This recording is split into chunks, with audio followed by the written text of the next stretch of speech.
1924 by Ralph C. Smedley in a basement of a YMCA in California. Now, this man saw a need for youth to improve their communication and leadership skills, and that's why he came up with this organization.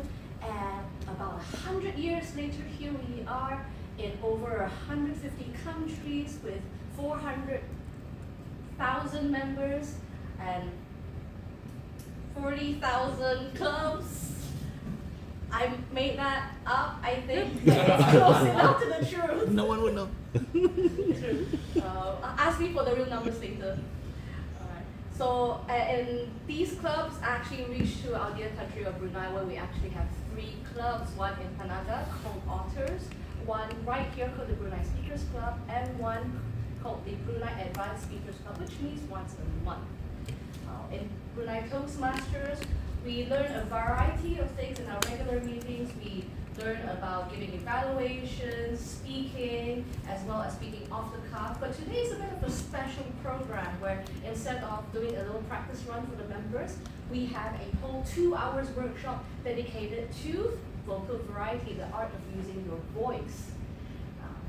As your workshop presenter, it's my duty to inform you that this will be a very hands-on sort of presentation, so I hope everyone gets to speak up and participate. Don't worry about it, I'll try not to pick on you, but sometimes it's unavoidable. So I'm sorry for that. No, you're not. So this workshop will be divided into 3 different segments, 45 minutes of hearing me yap, yap, yap, where I'll talk about the different things that make up vocal variety and how to utilize them. I will also be calling out members of the audience to perhaps participate in some of the examples and exercises. After that, we will have 15 minutes of writing where you will sit down, take a look at the blank pieces of paper and pens in front of you, and write your own unique story. Right, specifically story, speech, anything you want to share with us today. And you can do that while participating in refreshments. We like to multitask here, so you can eat and write at the same time. Yeah, I know, no dedicated break, sorry. After that, we will have 1 hour of presentation and feedback where you come up here, share with us your little speech for 1 to 2 minutes, and then we'll give you feedback right on the spot. Highly encourage everyone to participate, because where else you get on the spot feedback to improve you, instantaneous improvement, allegedly. I make no promises, but that will be the itinerary for today. Everyone so good so far? All clear? Yes. Excellent. At any point, if you feel like I'm speaking too fast, just yell out, Ling Ling, it's too fast, and I'll slow down. If you're shy about that, just go like that, and I'll slow down. All right, let's begin. So, dynamic delivery, unlocking vocal variety through poetry and play. Yes, we'll be doing a little bit of poetry later, and yes, we'll be doing a little bit of acting later. I hope you guys don't mind. All right, what makes an impression when you give a speech? According to Dr. Albert Mehrabian's Elements of Personal Communication, 7% of any speech goes to your spoken words. These are what people pay attention to, 7% of spoken words. 38% of attention goes to vocal variety, and 55% goes to body language. Today we're only talking about vocal variety, but if you're interested in the spoken words and body language segment, do come on to our next workshop. Next month will be on body language, if I'm not mistaken. But today is purely about vocal variety, specifically projection, pitch, pace, pause, and tone. How do we utilize this in our speech? Now, and I will say, I'll preface this by saying it's not just for speech, it's not just for drama or acting or poetry or anything like that. You might find that these elements can also be incorporated into your daily lives to make your communication a little bit more exciting and also a little bit more easier for people to accept and listen to. So I hope that these tips might find a way into your next conversation. And moving on.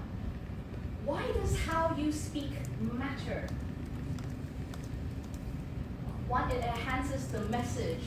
By utilizing and controlling your voice, it gives a little extra emphasis to the points you want to make. It also keeps people's attention on you.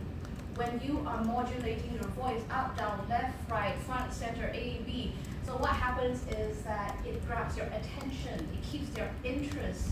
You don't want people to halfway through zone out and suddenly all that effort you put into preparing your speech or presentation goes unnoticed because people have stopped listening, and you don't want that.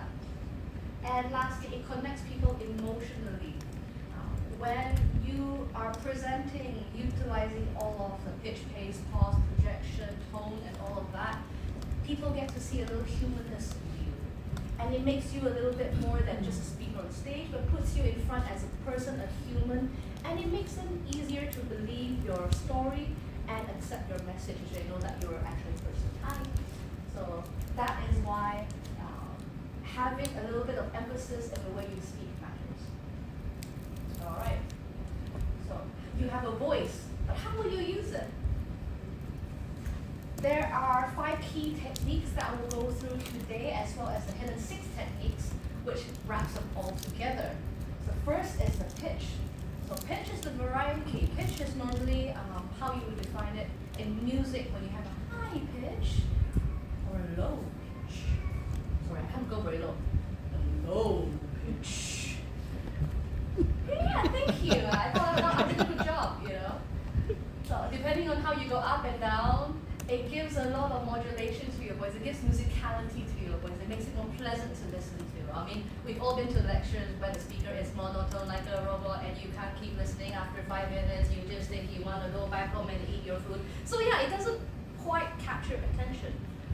Having things go up and down puts a little bit of a pizzazz to your speech. Of course, you don't want to go up and down all the time. Then it just also seems monotonous and then it will just seem too much variety, and then it becomes repetitive when it goes up and down and up and down and up and down and up and down. So you want to try and keep it interesting by mixing things up. Secondly is the pace. Speaking at a pace that is comfortable for you and your audience. You speak too fast, you lose your audience. You speak too slow, you lose your audience. You can't win. You're never going to make anyone happy. So bad. So you want to speak at a rate and find the magic spot, that sweet spot where everyone is happy. You're not speaking too fast, you're out of breath, and people don't know what you're saying. But you're speaking so slow that you're tiring yourself out and boring people around you. So, quick question: am I speaking too fast? Now you are. That question was. Okay, rhetorical. Don't answer. Thank you, everyone. Only Bobby cannot answer that. Next is projection, the volume you are speaking at. As a speaker, you want to try your best to throw your voice so it reaches to the end of the room. If you speak too softly, no one's going to hear you. They're going to strain, and it's going to make them so tired to keep an ear out and keep struggling to listen to you. But if you speak too loud, it will be grating, it will be harsh, it will be annoying. People will be like, oh my gosh, can she shut up? Right, Lawrence? So yeah, you don't want to do that. You don't want to be too loud. You want to be as melodious and pleasant as possible to listen to. Next is the pause. I'm not very good at using this. I don't like silence very much, but it is a very effective tool to bring emphasis when you are about to make a point that you believe strongly in and you want everyone to remember. Pause. Before and after, it helps. So that's the power of a pause. And later on, we'll get to utilize all of these techniques and different exercises and play around with them so you can have a better understanding of how they work. And lastly, the tone or your emotions. When you say something happily or sadly or angrily, these are emotions inside of you that you're also conveying to the audience. Anything that you keep and give is something that you want your audience to feel. So if you're angry about something, you want something to change, then you use that tone for people to feel injustice, to feel like, yes, we need change. If you're sad about something, if you feel heartbroken and despair, then you throw that to the audience and tell them that, isn't this terrible? Isn't this horrible? And that's why we need something to happen. So that's how you utilize tone to manipulate, reach the audience. So all these 5 techniques, and I'm going to teach you how, beginning with pitch. So we speak in different musical notes, 25 different notes, ish. Any more than that, it'll just sound like you're singing. And these are the kind of notes you put into your voice to make you sound assertive, friendly, pleading, questioning. Like an example would be how in questions you end with a and if you're assertive, you end with a I'm hungry. I'm hungry? No, I am hungry. Later on, if you guys want to go out to eat, let me know. Yeah, I want to eat. Maybe Jollibee after this. So anyway, so there are 3 pitches that you can try and play around with. The high pitch, you're excited, or you're so afraid. Your normal voice, which is your normal speaking voice, and then your low voice. Oh, I'm so tired. I'm so bored. So high pitch, low pitch, normal voice. And you usually use it in different aspects in the way you speak. You mix them up. Sometimes you'll be high in the middle and low at the end, or low in the middle or high at the end, or low, high, low, high, low, high, low, high. It depends on what kind of message you want to convey. So we're going to try and practice this with poetry. And what we're going to do is, I have some very interesting limericks, which are perfect for practicing with pitch. I'll do this one, and then later on I'll call 3 different people to try them out. Aren't we excited? I like that. High pitch. High pitch, high pitch. Oh, he already knows what to do. Okay, you first. Yeah. So the good thing about limericks is a type of poetry that has a lot of rhythm to it. It goes da da da da da da da da da da da da. And that helps a lot with the pitch to go up and down. So I'm leaving the front door from my hall. The replacement I bought was too tall. So I have to chop it and carefully lock it, and now the dumpling is too small. So that's one way you can do it. Up and down and up and down and up and down. So who'd like to try? Alright. So poor Keith. Does anyone want to help poor Keith out with this one? Alright, Lawrence. Hey, think about it this way. I call you now, then later on you don't need to speak. Okay. Do I need to speak as fast as you? No, I feel cold now. You read the poetry first. Okay, this one.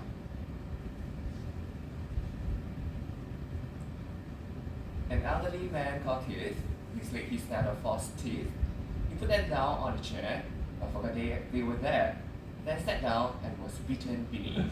Excellent. Thank you very much. Give a hand to Lawrence.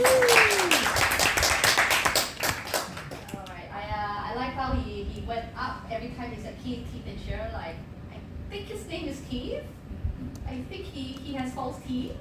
I think he put him on the chair. So I kind of like that. It gives an element of confusion. All right.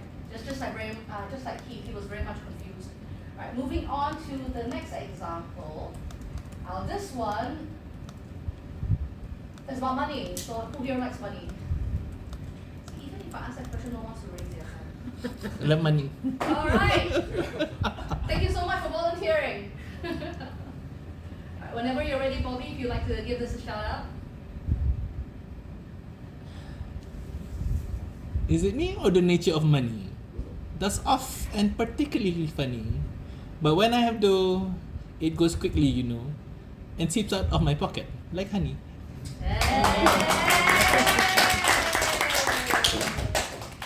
Keep good. Wait, were you here? Alright, so we've got 2 amazing song-offs by Lawrence and also Bobby. Shall we give a try with the 3rd? This one is a bit more poignant, so you don't need to go too funny with this. I just wanted to use the word poignant. Alright, does anyone wants to give this one a shot? Let me try. Yes, please, let's go! There once was a fellow from Perth who was born on the day of his birth. He was married, they say, on his wife's wedding day, and he died on his last day on earth. Nice. Alright, thank you. I like the tempo going up and down and up and down.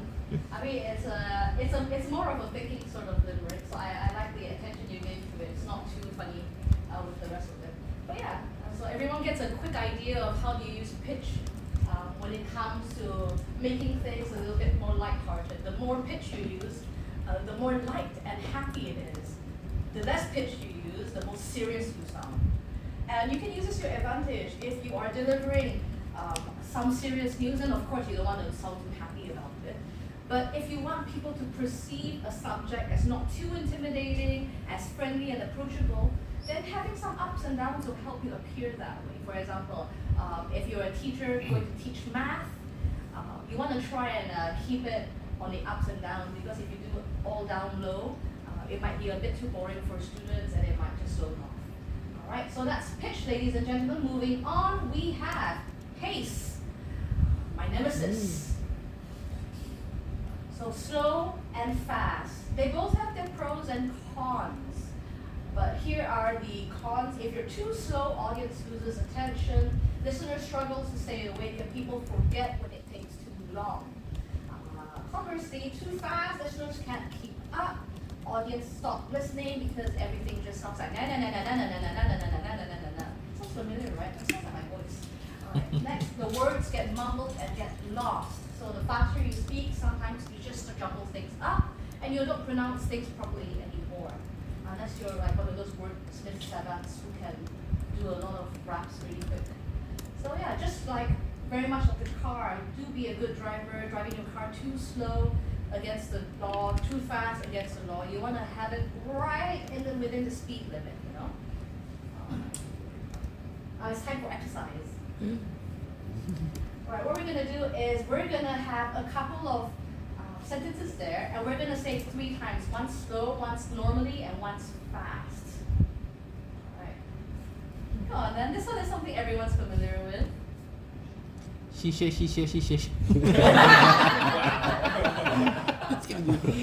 sells seashells at the seashore. Alright, let's all do this together because it's fun that way. Alright, let's do this together. Slowly, yeah? 1, 2, 3. She sells seashells at the seashore. Alright, let's speed it up. She sells seashells at the seashore. Are we ready? Sure. She sells seashells at the seashore. That wasn't. Could it be I faster? said seashells. Alright, I wasn't very good at that. But alright, next level. Right. Let's go slow. Peter Piper picked a bag of pickled peppers. Let's go. Peter Piper picked a bag of pickled peppers. Who was the one who just went fast right away? Semangat. Semangat juga. Alright, let's go fast, guys. 1, 2, 3. Peter Piper picked a bag of pickled peppers. Pickled Excellent. peppers mean pepper pick. Alright, final boss, guys. Is it the ladder? Excellent. Habis bateri. Ah, Oh, how much food would Chak? I hate this. this one is fun.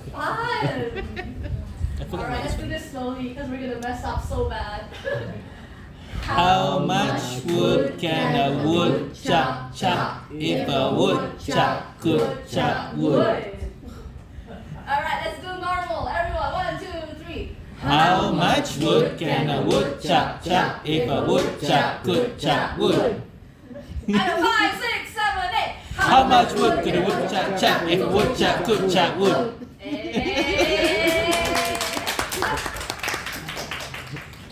Okay lah, can go faster lah. Can go faster, right? Can go faster, right? There's a longer version for Peter Piper. There is, Yeah. but I'm a nice person. It's like Peter. What's like Peter Piper picked A pack of pickled peppers, a pack of pickled peppers, Peter Piper picked. If Peter Piper can pick a pick of pickled peppers, how much pickled peppers can Peter Piper pick? President. I was Bobby, everyone. But yes, you can see how there are different effects associated with the speed. When you're slow, you're measured, you're taking your time, you're not rushing. But if you keep that up, if you sustain that speed for too long, people will lose interest. Somewhere in the middle, or that's your normal speaking pace, right? The point is to find where's your normal. And after that, if it's too fast, then suddenly people don't know what's going on, like how much wood can a woodchuck wood, like no one's gonna know what that means if you speak that quick. So yeah, so it's all about finding your normal. What is a normal pace to you, and what's a normal pace for the audience to be able to absorb what you're saying, and you meet in the middle. If your normal is like, my normal is quite fast, you know, and if I understand my audience can't understand or receive what I'm saying if I'm speaking like that, then I gotta slow down a little bit more, but at a pace which is comfortable for me, not too slow. So it's all about finding your normal. Right. I think this is out of battery. Oh dear. Not my fault. What's It's the- not my fault, guys. For once. What's the battery? I don't know, but it's out of battery, right? It's not doing anything. Oh, and I spent so much effort, you know, doing all the fancy, you know, the animations.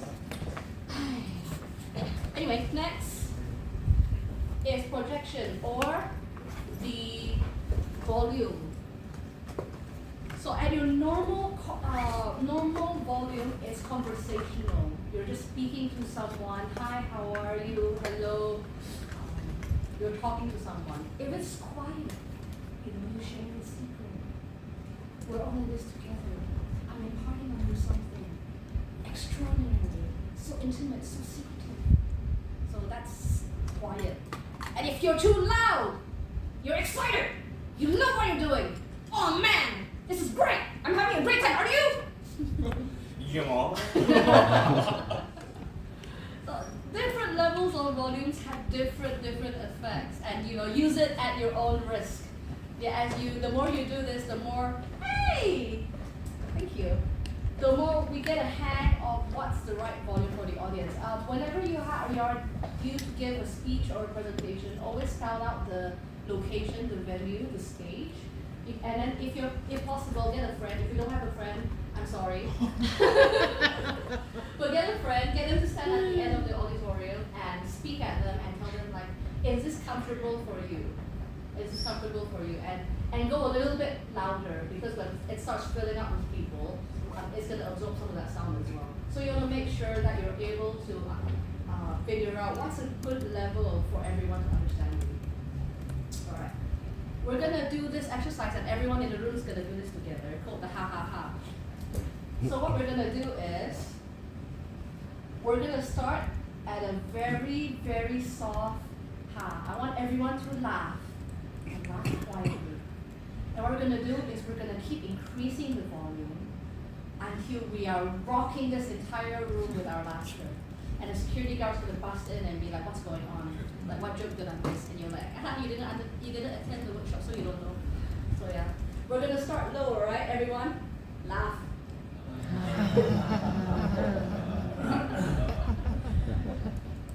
All right, that's a quiet laugh. All right. What was that? All right, laugh normally. Just think about how weird was the how much wood could a woodchuck chuck. All right. All right, now laugh loudly. All right. Now we have an abstract understanding of what is quiet to us, what is normal for us, and what is loud for us. So you remember that. That is your threshold, that is your volume. I'm not making you laugh for fun. Well, I am, but like, my fun. All right. Next is the projection exercise. What I'm going to do is, I have these handy little things that I made about 5 minutes before the workshop. And what happens is that I will be flashing this. I will be calling one person to read this. And as they read, I'll be flashing this. This for quiet, this for loud. Oh. If it's not up, it means that it's normal. Oh. But every time I take it up, it's loud, soft, or whichever. So you never know what's going to happen until I flash this up. So anyone want to give this a shot? How about a returning member of Toastmaster, Miss Siti Hi. Intan? I don't have to stand up, right? Oh, you don't have to, but you know, for the pizzazz, for the drama, it's better to stand up. Hey, she's back. All right, let's start it off quiet. Let's go. I need to do my homework. I really shouldn't wait. If I don't do it right away, my homework will be late. But first, I'll check my messages. Oh look, I've got a text. I probably should answer it and do my homework next. My friend says there's a video I simply have to see. I'll watch it first and do my homework momentarily. That was lovely. Thank you so much, Tiffany. Ooh, I got goosebumps. That was great. Yeah, the director very good, you know. Alright, I would like to call a second person to do the later half. Maybe we can have Liam, was it? Yes. Let's go, Liam. Show us how it's done. Yes, no problem. No Oh, problem. sit down, sit down. Alright, are you ready, Liam? Yes. Okay then. But now I'm feeling hungry, so I guess I'll get myself a bite to eat, and then I'll come right back. Oh hey, I just remembered. There's a game I want to play. Just 20 minutes I won't make that much of a difference anyway. I better do my homework now and not procrastinate. Except, oh no, it's time for bed. My homework will be late. Alright, thank you very much. Now you see how different volumes at different places really gives different emphasis. When you're loud, it's when you are put off guard. You're nervous. You know you've done something wrong. And then when you're quiet, it's because you're sad. You know you can't help it. Oh no, my homework. Never mind now. You're giving that kind of different feel. So when you're doing speeches, it's always good if you have a script to look through it and highlight where do you want to be soft or loud, where do you want certain things to happen. That way you have a more intentional effect of what you want to achieve. If you're giving a long report and it's got like numbers and things like that, but there are little snippets in there you can actually tell yourself, all right, this part is the part where I want to convince them to accept my budget, and this is the part where I need to sound a bit more confident, so I need to be louder. And this part is where I'm talking about the cons, so I need to be a bit softer. So these are some real life applications of how you can use projection in your daily life. Moving on to the next thing, pause. I love pause. I'm so bad at it. But yes, pause is great to use for emphasis, to give audience time to absorb, to collect your thoughts, especially this one. Do not underestimate the power of a pause. When you pause, people are probably thinking, wow, that's so profound. I'm absorbing this, but I'm going to remember this. And on your side, you're like, let me rest. Let me rest. So that's the power of a pause. It's always good to give yourself a breather, because the more you pause, the more people think, wow, I'm really taking this in. And you're on your side, you're like, oh no, what's the next thing I have to talk about? Let me remember. So it's always going to give you a little bit more time to collect yourself. And again, I also have an exercise for pause. And instead of this one, we have this one. Stop and go. Like the little traffic light. Green light, red light. Yeah. Green light, red light. When I say stop, I want you to pause. When I say go, we're going to go. Now this one is a bit more difficult. Normally when people pause, it is when there's a comma or a full stop. But when you pause in the middle of a sentence before a point, it makes it such a poignant effect.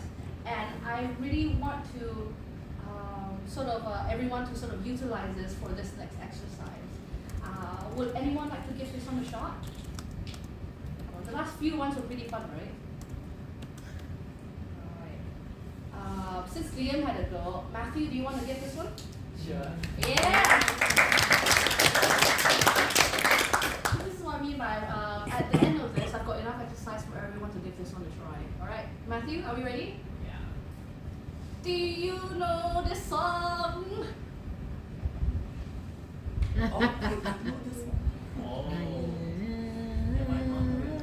If I can see it. No, don't sing, man! Don't sing! Oh my god. Good song, bad singing. of the line. Separate the artist from the art. And then you continue to play when she flashes the ring. Alright. The trick is to take this, don't go too fast, because we want to make this reading of I Believe I Can Fly as dramatic as possible. It's gonna be so fun. Charles, I'm blaming you for this. The end is the beginning is the end. Same album. Alright, Matthew, are you ready? Alright, 1, 2, 3, go. I used to think that I could not go on. And life was nothing but an awful song. But now, I know the meaning of true love. Really? Kid. Early bloomer lah. Alright, go Matthew. I'm learning, or I'm leaning on the everlasting arms. If I can see it, then I can do it. If I just believe it, there's nothing to it. I believe I can fly. I believe I can touch the sky. I think about it every night and day. Spread my wings and fly away. I believe I can soar. I see me running through that open door. I believe I can fly. I believe I can fly. Almost. A plus for the pause, A minus for following instructions. Alright, that was a fun one. Anyone wants to try the next one? What's the next one? You want to see first in the... Of course not. Okay, not. Amelia, you want this one? You can't say no. You Could can't say no. be a 90s song again. It is a song, it is a song, it is. Oh my god, no wonder. I don't remember how the verse goes, but okay. I'm sorry, I'm Indian. Are we ready? Okay. Alright. We're no strangers to love. You know the rules, and so do I. A full commitment's what I'm thinking of. You wouldn't get this from any other guy. I just want to tell you how I'm feeling. Gotta make you understand. Never gonna give you up. Never gonna let you down. Never gonna run around and desert you. Never gonna make you cry. Never gonna say goodbye. Never gonna tell you a lie and hurt you. Yeah! Thank you so much. Thank you so much, Amelia and Matthew. Wow, I didn't know you guys were such great singers, you know. So you guys had the soul of a poet inside of you. You know. So touched. Thank you very much. And that is the power of pause. It's not just about pausing on the commas and the full stop, but pausing just with I believe I can fly gives the emphasis of instead of I can fly to I believe. So that makes the repetition of I believe even more powerful because it's your belief that keeps you going. Literature analysis. Sorry, it's just the up and down. You could just turn.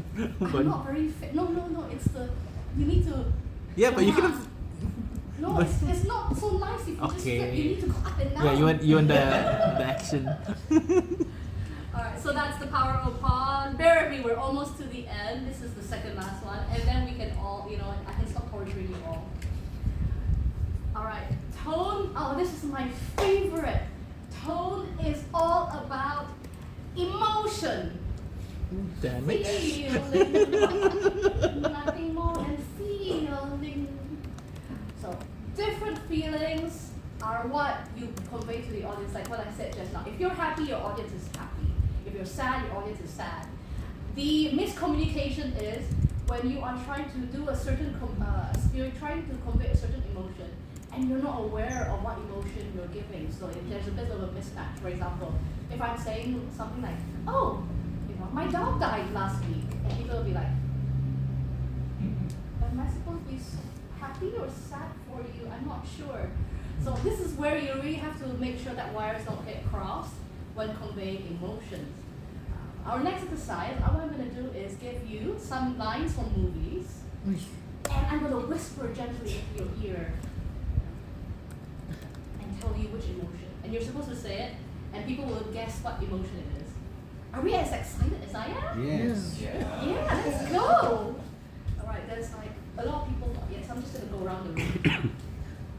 So I've got 6 lines here. Let's start with the first one. Can we see it? I think it's hard to see it. I tried to make the font bigger, but... Alright, let's go around the room.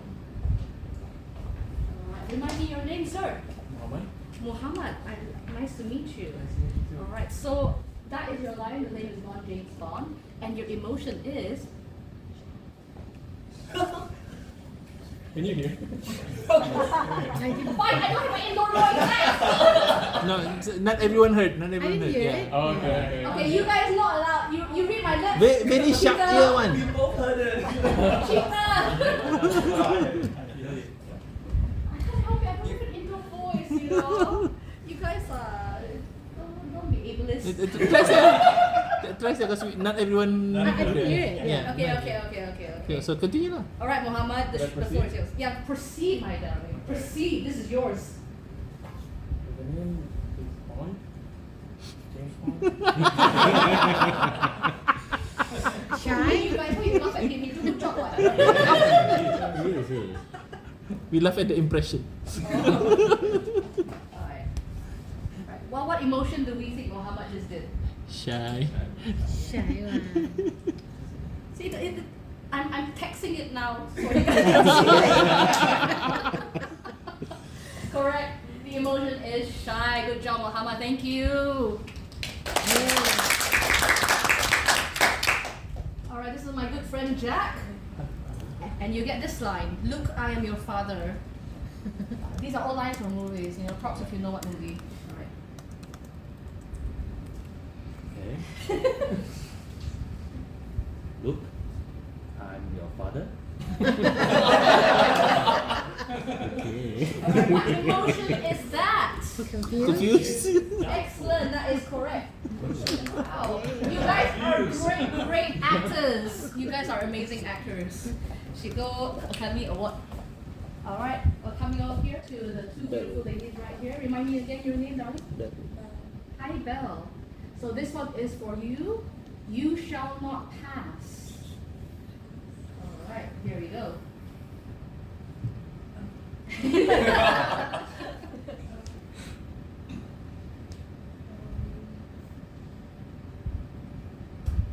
3, 2, 1, action.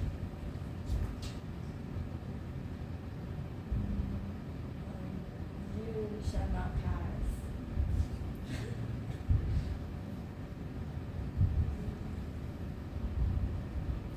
I really wonder what it is. Can you try again? You shall not pass.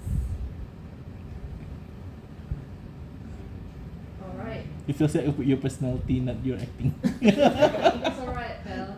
Sometimes emotions are hard for people. Annoyed. Like me, Angry. I find it difficult to be happy sometimes. That's right, Belle.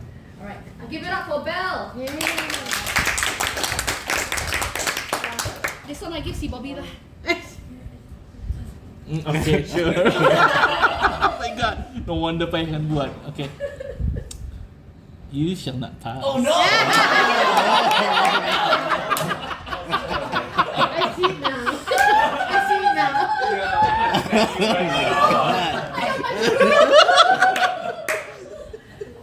Did you guys get it? Did you guys feel it? Did you guys cringe at the same time I did? Yeah.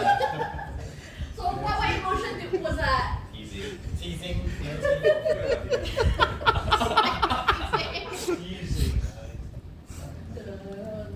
I know you see, but I don't want to see. Alright, next one. Alright, sister of Bella, was it? Bella. Alright, Bella. Alright, this one's for you. Alright, you got it? So this is a quote from the famous Frankenstein movie. It's alive! Alright, Bella, the floor is yours. Don't say it like that. It's alive. It's alive. Funny. I see, it's alive. Alright. Again, it can be quite hard for some people to express tone through speech, but that's what we're here. We're here to learn how to do it. So can we give it up for Bella for giving us? Alright, I'm just giving this to someone else because this is too good to pass up. How is Oh. It's alive! It's alive! What emotion is that, ladies and gentlemen? Angry. Thank you. Why are you guys so good at this? It's like he was French in his past life. Alright, the next one is a line from the Godfather movie. I'm gonna make you an offer. Oh, okay. Can't refuse. Okay. Alright, and your name is? Danny. Danny. This one's for you. Alright. Danny's ready to go. Over to you. I'm gonna make him offer he can refuse. The accent was not necessary. I would have done the same thing.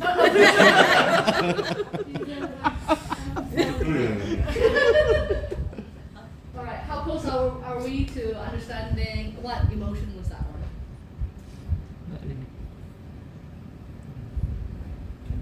Again. Encore. I'm gonna make him an offer he can refuse. Sad? Yeah, correct. It is sad. It is sad. Thank you. Like how I was sad, I thought it wasn't working. Alright. Last one is the line from Hayden. Look for me. I will find you, and I will kill you. I have a particular set of skills. Okay, the Stewie voice. Alright, I'm skipping, already done. And we have one of our honored guests here. Faisal, is it? With a Z, Faisal. This is your prompt. Okay. He gets it. I will look for you and I will fight you and I will kill you. That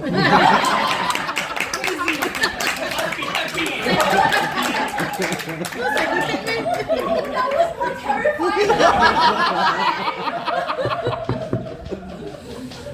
Alright, what emotion was that, ladies and gentlemen? Happy. Yeah, correct. Alright, thank you, everyone. Give yourself a big round of applause. Alright, thank you very much. We are now at 8:50. I don't want to take up too much of our time, so we're going to skip the last one. Don't worry, it's the same thing. So what we're going to do is we are going to move on. Alright, I'll just do this quickly. Some emphasis is when you mix up everything to create a focus on a certain word. So a good example is, for example, this one. If you put the emphasis on different words, it gives different meaning. I never said we should kill him. I never said we should kill him. I never said we should kill him. I never said we should kill him. I never said we should kill him. I never said we should kill him. Or I never said we should kill him. So So different words, different emphasis. So whenever you give a speech, please pay attention to which words you're emphasizing. Otherwise, it might be ambiguous what people understand for what you're saying. Maybe you're saying, I don't want to kill that guy, but then they say like, oh, you don't want to kill that guy. You're like, no, I don't want to kill that guy. And then everyone's confused. So we don't want that. All right, that is my last slide. So thank you very much. Thank you very much for listening and giving me your attention. I hope you enjoyed it as much as I did, because I enjoyed it way too much. All right, do we have any questions before we move on? Going once, going twice? So, thank you very much. That was not necessary. What we're going to have now is 15-minute break and writing exercise. It is now 8:17, so we're going to start at 8:32. We're going to start asking people to come up here and present a speech. We're incorporating all elements of vocal variety. So projection, pace, pitch, pause, tone. I want to see all of that within your speeches. Pro tip, it's great to use stories. Stories are a great vehicle for vocal projections, but don't worry about it. If you want to try out your latest finance report and use all these tips, then by all means, I'm not going to stop you, but you're probably going to leave with a lot of feedback. So it's a win-win for all. So thank you very much for participating. I now call the break/writing session. There you go. Thank you.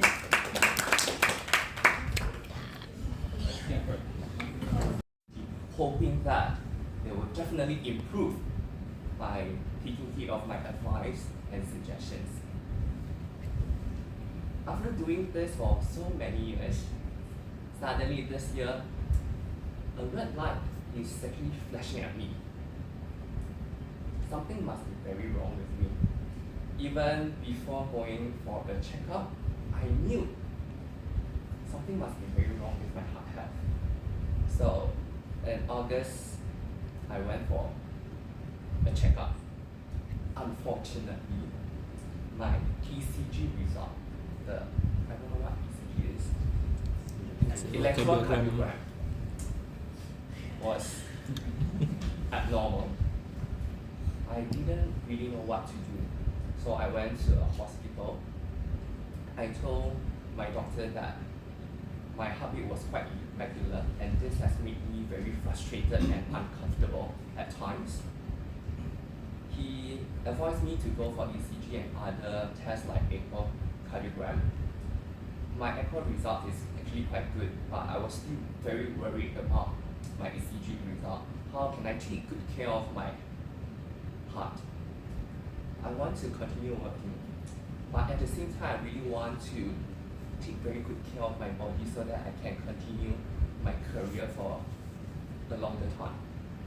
So the doctor gave me some advice to monitor my heart health. I followed his advice, but the most important thing is not really about monitoring.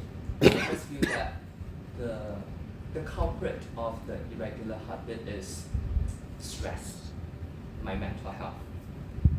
I learned to let go of perfection.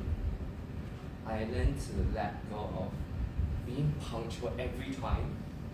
I learned to let go of being so meticulous, because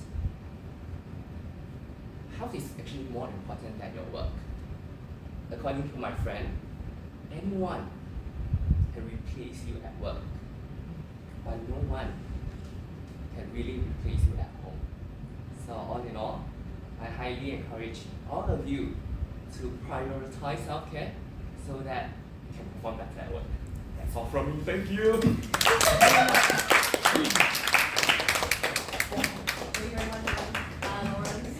Was the last line part of the vocal variety or? I don't know. I was like, wow, I never wanted to get this done. Alright, we have two seasoned evaluators in the panel to help give feedback for anyone who gives a try. So I'd like to call maybe Rosanna to share some of the thoughts on Lawrence's speech. I would say that Lawrence had a lot of opportunity to be able to insert emphasis in terms of his vocal variety throughout his speech. some of the examples I would set is I always make sure I meet the deadline. There was never a time. I'm always well prepared. I'm meticulous. You know, so it's like, so it gives a contrast in terms of like what kind of character you truly are, and it helps keeps the audience's attention as well.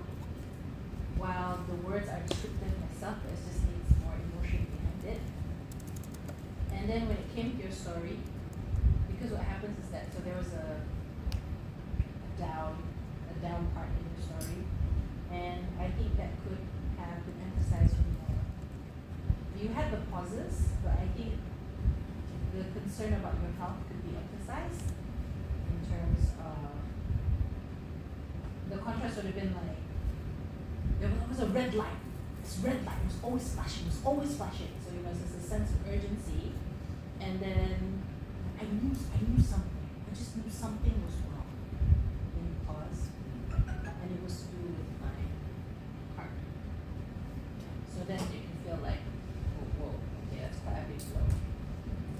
And so these are just examples where I would advise Lawrence. So there's lots of opportunities to let to play around with the emphasis, and then just to have more emotions behind the words in terms of using the pace, and then of course there's also opportunity for learning. So overall, like Lawrence, you know, in such a short span of time, made a very well structured speech. Yeah. So that's commendable indeed, and even had a very good message at the end. Can't fault that at all. And overall, like the pace is easy to follow in terms of the speaking rate. All right, thank you very much for that. Pitch and pace are always so difficult to control in a speech. I'm passing over to Charles to share a little bit more about what he thought of Lawrence's speech. Sure. Lawrence, he had moments where he selects certain words, and you'll see he raises his pitch. So when he, same as Rosanna, when he said always, he did raise it on the word always, and then he went for the phrase every single time. So he kind of did have moments, but I feel, you know, just to echo Rosanna, he didn't. When you're up there, you almost become a character, and you almost become an actor. And I feel he didn't 110% commit to his role as the frustrated Lawrence who's concerned about his health. He told us he was concerned about his health. So a lot of the time, his voice is that narrative, flat voice, and then he picked moments where he could raise the pitch. So for example, the red light, or he did soften it when he was like, I knew. But he's mainly playing with pitch and maybe projection, where his tone maybe needs to be something to be worked on. So if it is something very serious, I knew it was an ECG. So you can kind of feel the GBs. Also in terms of congruency, I thought it was quite funny. It's like, I don't know the word. And he's like, oh, I know the word. And it's something to do with something very seriously about his health that's abnormal, but I was laughing because he knew the word. So I wasn't really committed to his heart problems because he made me laugh. So that's that congruency we talk about when it comes to tone. Again, I think Lawrence is very good at picking certain words. So he chose plosives. So when he said, I'm always punctual, I'm always perfect. So he chose those P's to try and give him some pitch, some oomph. But in general, I just feel he still held back and he wasn't committing to character. And that's how you get the tone coming through. I think it was more pitch play and more projection, which is really good. I mean, his speech is fantastic for the amount of time. It's confident, but I think I would just like to get that tone to play. Yeah. All right, thank you very much, Charles. Totally agree with both our evaluators. No, I do have to say, you know, excellent use of pause there, my friend. So that was Lawrence, everyone who picked the ball rolling. Let's move on. That's who will be our second speaker of the evening. I see a lot of people still, you know, stressing out, writing down. So I'm gonna pick someone who is not stressing out, and who else is more chill than Philip. Ooh. Yeah. Thank you very much. The man, the myth, the legend, Philip Boy, everyone. I want to talk about my daughter. I have 4 daughters. I'm I'm going to tell you about the third one. Now, of all my daughters, this one is the only one that said to me, now she's in Japan, she's working in Japan. She doesn't even speak Japanese when she went there, about 5 years ago. You know, as a father, you worry about your daughter a lot. You have children, you know. You don't even speak Japan and you want to go and work in Japan. But after 5 years, she became one of the best producers in that country. She employs health professionals like doctors, dentists, who work for government, work in a hospital. So now she's the first one that invited me, said, Dad, I want you to come and spend time with me in Japan. I'll pay for you everything. Of all my four daughters, this is the only one that actually warms my heart. You know, you're a father and you spend all your money bringing them up, and when they start earning money, it's so nice to hear them say, Dad, everything will be on me. It's true enough. She flew me to Japan.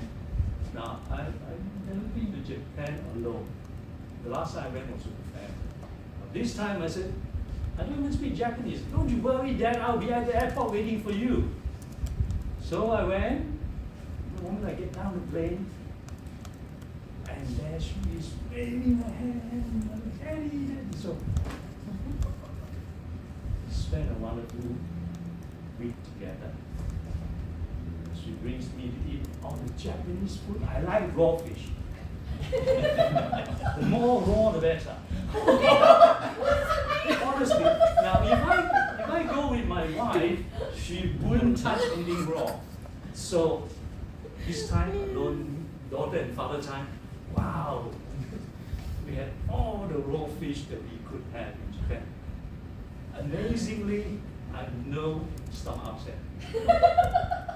I tell you, the Japanese are very clean. Trust me, they're very clean. So even raw fish, you can easily take it, don't worry. So I spent a week feeling very happy as a father. I feel that my time spent with her, bringing her up, is rewarding. And when she sent me back to Brunei on the airport,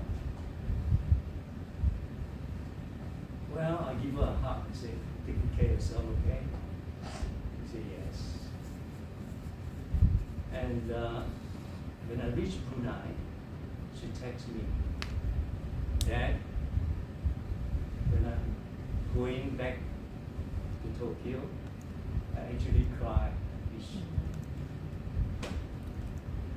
It's a beautiful thing that children, especially daughters. So, ladies and gentlemen, as many daughters as you have.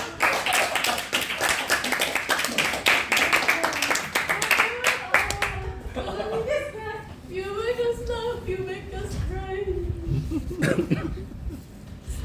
I just have tears in my eyes, but then I don't know what kind of ending was that. I don't know if I meant this. But thank you so much for sharing that story with us, Philip. I don't think any of us didn't feel the sincerity, the honesty, the love you have for your daughter, and the love your daughter has for you. Thank you for sharing that moment with us. That's for someone who's less emotionally compromised. Charles!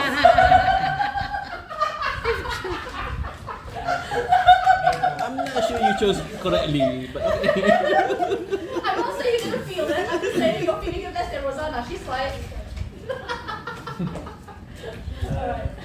Yeah, I think that's, I think got it in a nutshell, it was the feeling that came across. So in terms of the tone, you could see when Philip was excited. I really liked the moment where he did the daddy daddy and waved the arms, and his tone went higher. So a nice tip is, if you're going to do dialogue, always change the tone and the pitch and the pacing. So he did that very, very well, and I thought that was very sincere. And then you see that towards the end of his speech, when he wanted to be a bit more solemn, his pace slowed down and his tone was lower. So I think he's actually really excellent at using tone. You can feel the story through his words, and I think he's a natural. I think he just does it automatically because he's been doing this for so long. So I thought that was a wonderphil example of tone play. His pitch, at times, I think he's got such a very calm voice that sometimes that can overwhelm his change of voice when he did do the daddy daddy. As like, is it his daughter saying this, or is it still Philip trying to imitate the daughter? Because of his tone, in terms of his narrative voice. But for me, I think Philip, this is one of the ones where I've seen you actually change your voice quite well. And when you spoke about the raw fish, and you're like, wow, and you can hear his excitement. It's like, wow, Philip really likes raw fish. And when you said raw the better, I'm like, yeah, okay, I'm with you. So I think for me, it was just a masterclass in changing tone. And because of that, you get the emotion. If you don't change the tone, the emotion is kind of lost. And he's very good at pace. I think we can all agree his pace was perfect in terms of not going too fast. He did slow it down, and you could argue that maybe his pace could have been sped up in certain moments. I'll leave that to the I'm not sure. I completely agree. The man played us like a violin. Look at him. Did you think the pace needed to? I wasn't too sure when he did the, as a father, you know, he said, she works, and then when he says, oh, she invited me, I'll pay for everything, I wasn't sure if that needed to come across as an excited daughter, and if he needed to increase the pace, but I'm trying to find something. I'm perfect with it as it is. Yeah, I think it's perfect as is. Yeah. I don't think you have to change it. I'm just trying to If find anything, it would be structure. Conclusion. But anyway, that's super very. I don't have anything for the day. I really enjoyed it. Aww. That's very good. I did it. When January, right? You're doing your next speech. Ooh. I hope so. Yay. Can't wait. He makes us laugh, he makes us cry, you know, he has us on tenterhooks, and then he cuts it with a well-timed joke. I mean, who else does that with Philip? Alright, take notes everyone. No pressure. Now that we've heard from two speakers from the Brunei Speakers Club, let's open the floor to anyone in the audience. I'm sure some of you are raring to share some of your stories. I mean, you put so much effort. What was that, 20, 30 minutes writing? You might as well share it, you know? Otherwise you're going to take it home and put it in the trash. Come on, share it. Alright, 30 minutes. 30 minutes. We still have time for like a good, you want to give it a shot? Yeah. Oh, is it done? Yeah. Alright.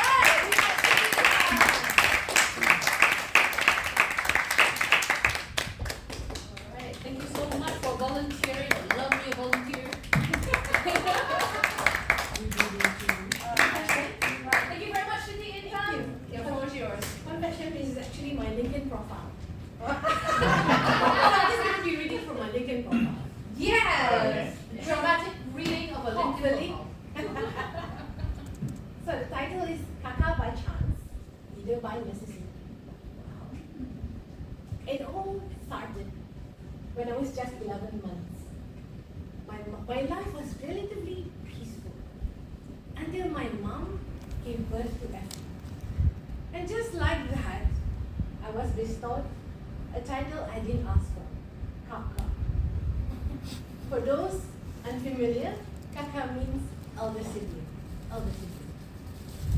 But at 11 months old, it might as well have meant baby boss in training. Let me tell you, I did not wear this title with pride or comfort back then. Oh no, being Kaka wasn't glamorous. Sharing toys? Unfair. Sharing attention? Outrageous. Sharing snacks? Don't even get me started. But little did I know, this title would prepare me for roles far beyond sibling negotiation. How so, alas? Fast forward to high school, where being Kaka translated to class representative. And then college, where I was a student rep once again. By the time I entered the workplace, I'd leveled up to a senior HR in an IT company. You could say I went from managing crayons to managing careers. You see, managing 11 younger siblings was the ultimate training ground for real life. It taught me 3 invaluable lessons. The first one, working with limited resources, because sharing is caring, willingly or otherwise. 2, being an inclusive leader. You try leading a group of kids who all want different ice cream flavor. Try. And most importantly, the art of jaga, caring, understanding others' feeling, and knowing how to speak to them to get the best outcomes. Here's the thing. I learned early on that it's more important to understand someone than to agree with them. And that everything I do and say as an elder sibling, senior leader, especially in Angus. So everything I do and say matters. This lesson, while suffocating at times for me, was also deeply liberating and has shaped me into the person I am today.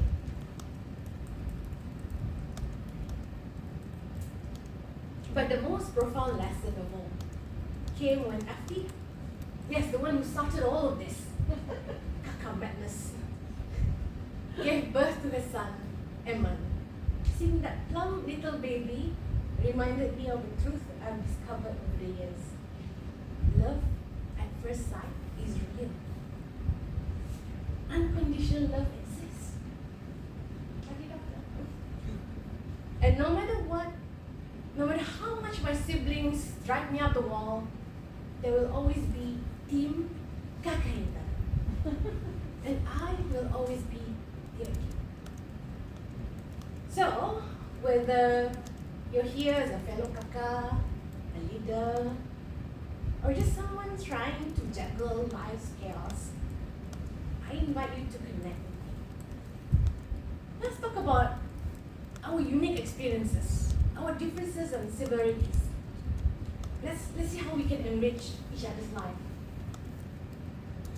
Because if there's one thing I know, is that being a kaka isn't just a title. It's a lifelong training program, just like Toastmasters, in leadership and in love, and a lesson in occasionally using your last samosa. I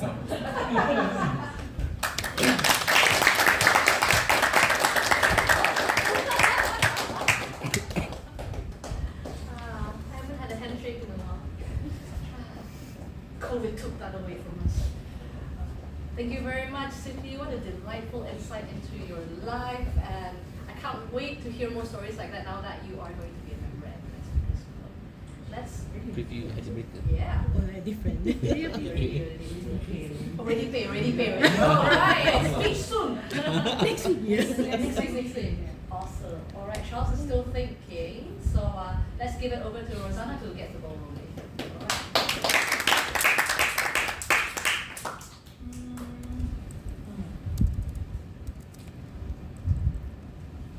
Alright. Hard. Honestly, I wouldn't change anything that's being done just now, honestly speaking. I think she delivered in a way that reflected her personality and the story which she wanted to capture the audience. And she was very good at playing with the pace because she had a once upon a time at the beginning. And then I really liked the twist at the end where there was just like life's chaos. Where you had to share the last samosa. And she knew where to pepper in the emphasis and the pauses and the volume and playing around with all that in order to come up together to be able being captured in rapture in whatever it is. Capture. Yeah. To capture our attention overall. There's a lot of clever play as well in terms of the writing overall. I completely agree. There was a lot of things to like about that speech. A Yeah. lot of things to pick apart and say that was done well. So it's like you never left, City. Wellington. Yeah. Yeah. Moving on to Charles. Siti, I'm really glad you rejoined. That was really good.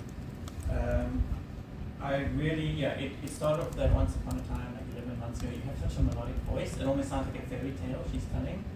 And you just somehow know when to change the tone or the pitch. So for example, you said like, I know it's unfair, it's outrageous. And you just knew when to do it. I mean, there are certain words that we can always pick on, like for example, always or the only one, we always emphasize those. But I think you have, I don't know, this just seems so well done. I don't know, to me it comes across as a natural way to choose your parts. I thought, even when you said, I leveled up, it almost sounds like Mario when you get the +1 character goes, when you get the extra character, you're like, I leveled up and you raised your pitch. So I think you are really, really good at vocal variety, like really good. And someone that I would like to actually learn from, so I don't even know why I'm commenting. Something that I thought was also very good when you mentioned the profound lesson. So a nice thing that people do is in the content always complements delivery. And when you said the profound lesson, you paused before you gave the lesson, you said, but the most profound lesson, lowered your voice. So I like the way you are able to juggle, and even when you said juggling, you're like juggling, and you broke that word up, and I was like, she's really good. So for me, you're very good at choosing those moments and knowing when to change the voice. And I like that you're able to do it when you have the content that matches it. Always have the content to help us. You can put in keywords, but you do it so well. So I was really impressed. Thank you. Completely agree with our evaluators on both fronts. I mean, I thought that the play on the voice was so appropriate for the speech. I can't wait to see what you will do with a more dramatic speech or a different kind of story. So there's so many things that we haven't unlocked about City, and I'm dying to see. So that is 3 different speakers, and we've got half the time done. That means we've got room for about 3-4 more people. So speak now or forever hold your peace. 4 more slots left. What will it be? Who will it be? 4 more slots. Any volunteers?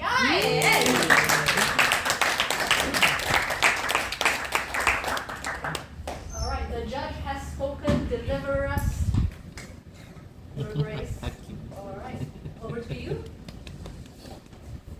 Just a short story. Oh. So, the company commander and sergeant major were in the field. As they go retreat to bed for the night, the sergeant said, "Sir, look up to the sky and tell me what you see." The commander said, "I see millions of stars." "And what does that tell you, sir?" The commander replied, "Astronomically, there are millions of galaxies and potentially billions of planets out there. Theologically, it tells me that God's great and we are small and insignificant. Meteorologically, it tells me tomorrow is going to be a beautiful day." "What does that tell you, Chief?" The sergeant replied, "Well, sir, it tells me somebody stole our tag."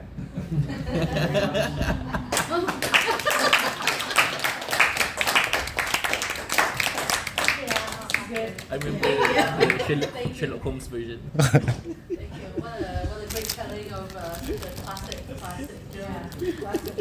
Classic joke. All right. Let's break down what he did with his vocal variety. Charles, are you ready? Sure. All right, let's go.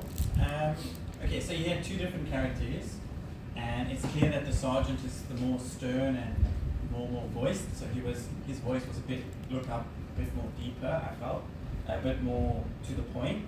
And the commander, he's Commander and Sergeant. commander and sergeant. The commander was a little bit more. His voice seemed a little bit more high pitched for me. So in terms of the tone, seemed more dreamlike, if I can use that adjective. And what I really liked is that you try to differentiate the differences. So you had that using more pause, more flat tone for the sergeant, and more higher pitch, and varying the tone for the commander because he's more dreamlike and he's looking at the stars. So I thought really nice effort in doing that. So when you came to the punchline at the end, when the sergeant responded, "Oh, so that means someone stole a pen," it gave a bit more of a punch. For me, maybe something to work on is just the pause at the end of the punchline. I felt you could have let us think about, okay, where is he going with this, and then have the sergeant come in and go, "Well, sir, that means our tent's missing," something like that. So again, just that pause could have allowed us to. Ling was talking about that time to think. So I'm thinking, okay, where is he going with all these stars and theology? So allow my mind to drift because that's the content. So I think just at the end, that punchline, whenever we're trying to give a punchline, give a pause and then hit it. Other than that, I thought it was a really nice attempt at the two different characters. And I'm sure I've heard this joke before, but Yes. I laughed again. So that, you've said it well.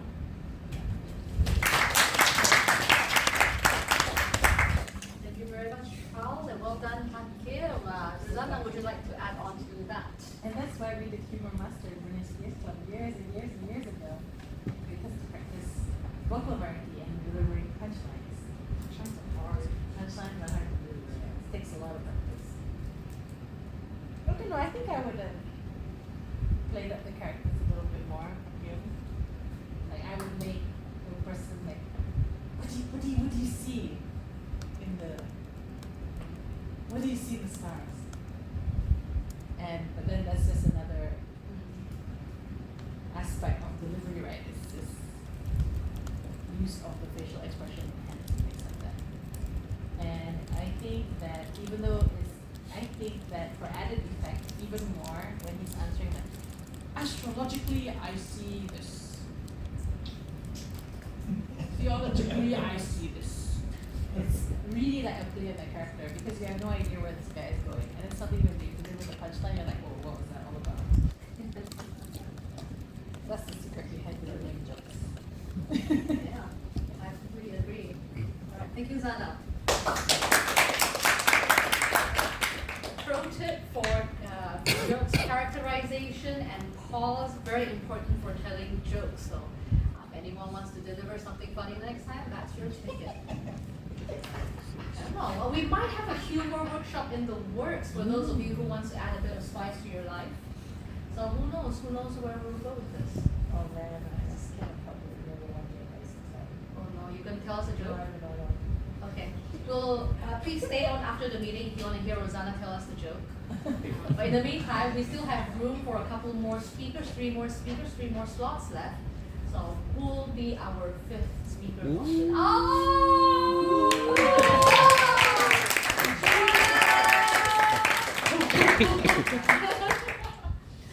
Just now I was texting my friend, like, can I use your speech for my Toastmaster? It took a while. That's why. What speech, huh? Yeah. Yeah, so we're not writing original stories anymore. You can use like someone else's speech if you want to, it's fine. Alright, over to you, Ian. Okay. I adjusted my tie and steadied my grip onto the bulkhead of daisies as I approached the door. I knocked once. Silence. I waited, letting the seconds pass before knocking again. Still no answer. Finally, I eased the door open and saw her by the window, gazing distantly at the world outside. "Hello, Lilia. Can I come in?" I asked gently. She flinched, turning to face me. "Who are you?" My heart sank a little, but it took a few moments to set the flowers down by the sofa. This was how it was now, every visit. "I'm Simon," I said softly. "Simon? That is a good, smart name. That's what that's what you told me when we first met," I replied, smiling despite the ache. "Thank you." Her face clouded. How do I know you? We've been married for 45 years, I said, watching her expression shift as she struggled to grasp the words. She sighed. I don't remember. Tell me about us. I reached into the cupboard and found an old photo album, its cover worn with age. Sitting down on the sofa, I invited her to join me. We flipped through faded pictures together, though I only recognized the faces and moments captured in time. That's Leonard on his 10th birthday. Our first son, I explained, of my finger tracing over the image. She looked at me, confused yet wishful. What a lovely family. I wish I remembered them. As we moved through this album, she pointed to a cat in multiple photos, always the same coloring, with one ear slightly docked. Is that? I said, that's Bob. Smiling as Bob trotted over, jumping onto her lap. The latest in a long line of family cats. Her face lit up, as if a part of her remembered.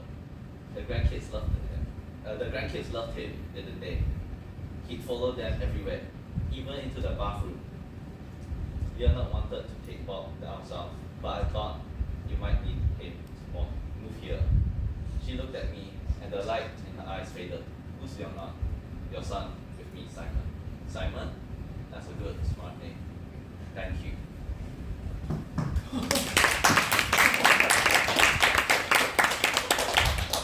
Hey, your friend's a good writer. That's like the Notebook kind of level stuff. All right. Oh, let's give a moment to absorb that. Ooh, goosebumps. Before we move on to perhaps Zana, or you want some time to think? Your friend wrote the story. Yeah, but I changed it to, it was third person, but I changed it to first person and I made it shorter because it's like 450 words long. Your friend wrote the story for speaking, or your friend wrote the story for something for someone to read? It's a writing competition like earlier this year. Teacher Lawrence. So that explains everything, Yeah, right? yeah. So basically, so that's a note for everybody, is that whatever you write doesn't necessarily translate to that it can be of the spoken word. It can be spoken, but you have to trim back a lot in order for it to make it relatable to the audience. Unless your intention is for us to hear you read a story. Okay, I see. So what's the intention tonight? To just read the story to us? To Or to actually or is it really a speech? like make a story known. Make the story known, so you're just gonna read the story to us. Yeah, I'm trying to make use of the tone, like, you know, like the pause. Like I tried, okay. Yeah.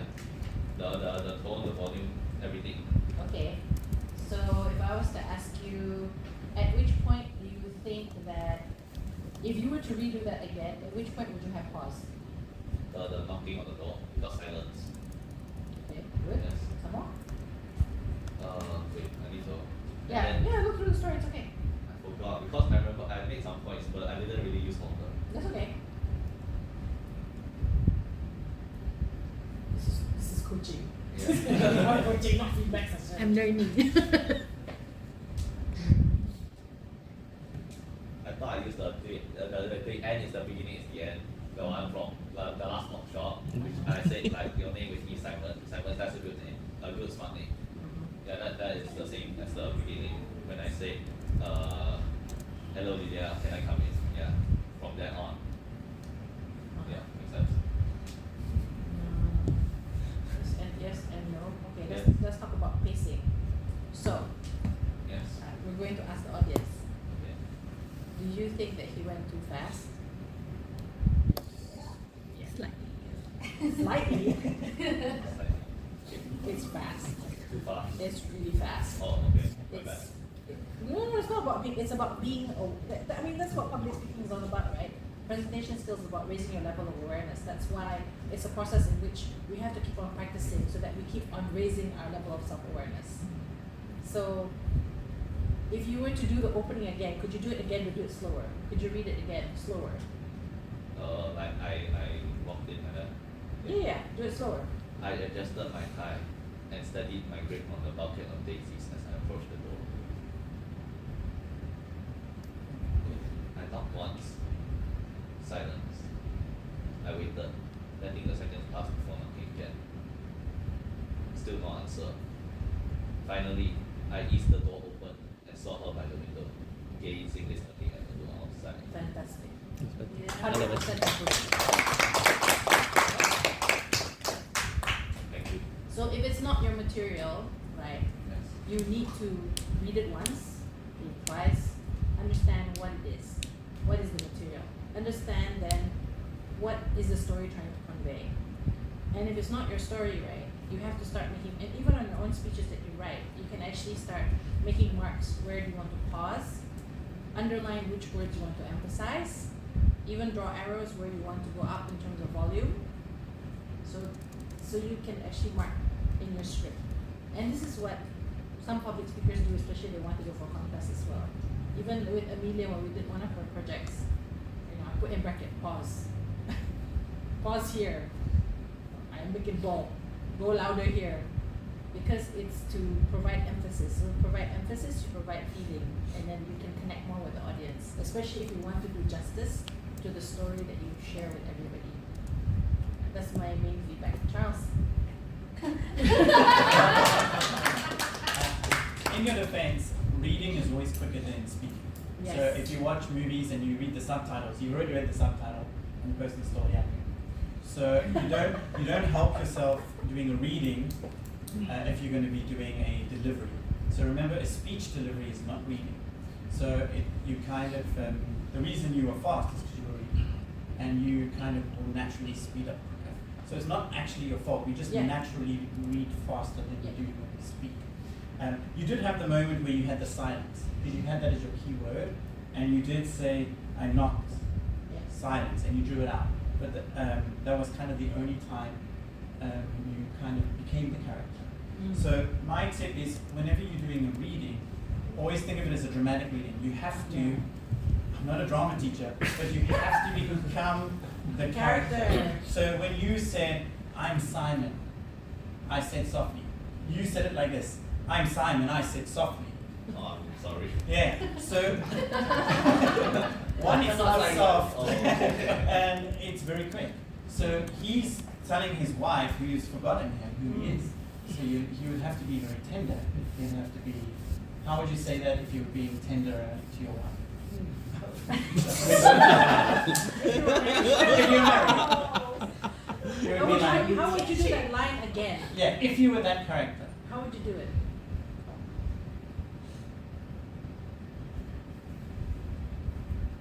Wait, give me a moment. Okay.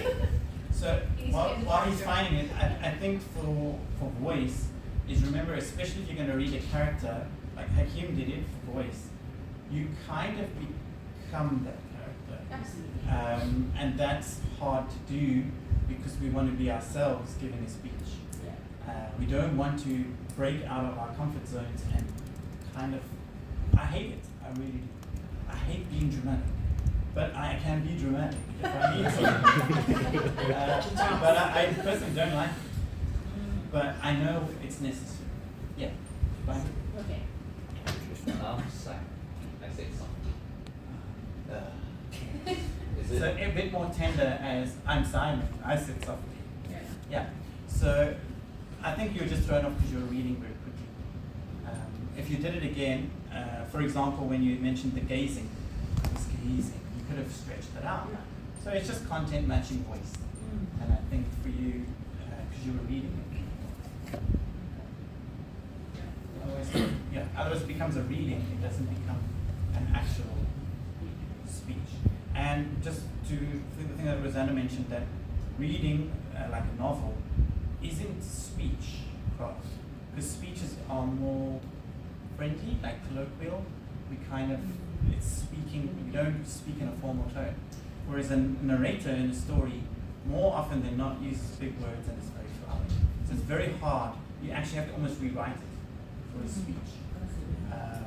But for that one, I think you had some moments of character, like the silence, but just a little bit more become the character. All right, thank you, Charles. Again, don't sweat it. This is tough stuff. Yeah. A lot of adults still make the same mistake of mismatching content with their delivery. And this is why we're here to learn, to make sure that whatever we're delivering is what we are, is exactly the same match as the content that we wrote. But yeah, come to Toastmasters a bit more often and you'll see the difference.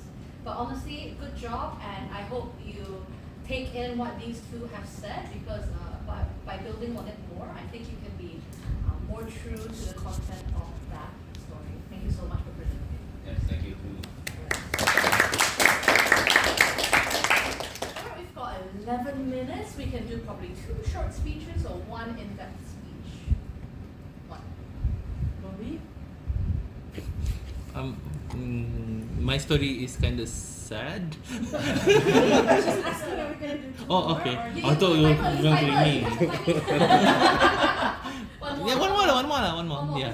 We got people raising their hands. Yeah. Actually, we got 2 people Oh, raising okay. their hands. Two lah, two. Two, Two. Alright, just to ask everyone, are we okay if we stretch this out just a little bit longer so we can hear the last 2 speakers? Why Is not? everyone alright with that? Yeah. Alright, excellent. I believe I saw Matthew raise his hand first, and later on we can go with Danny, was it? Yeah. Okay, Matthew first, and then Dan. Alright, Matthew, the floor is yours. Take it away. Thank you.